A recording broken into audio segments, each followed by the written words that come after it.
dan kelurahan agar waspada. Saya juga baru saja kontak dengan Pak Gubernur DKI untuk menyampaikan agar selalu waspada. Mudah-mudahan air cepat turun, tapi semua tetap waspada, siaga, dan insya Allah bisa diatasi bersama. Terima kasih.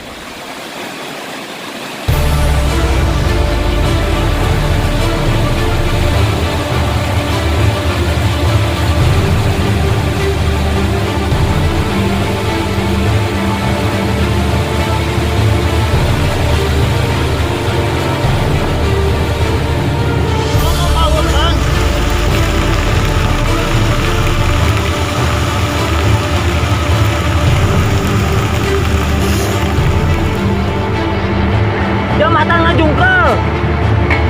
Tuh.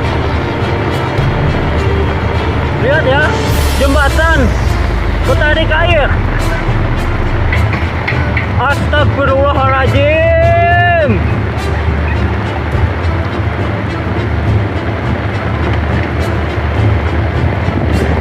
Astagfirullahaladzim.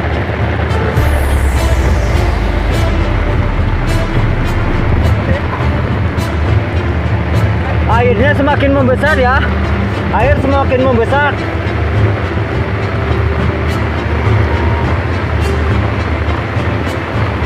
Jembatan ke bawah arus sungai. Jembatan kecil, jembatan penyeberangan yang mau ke Raning.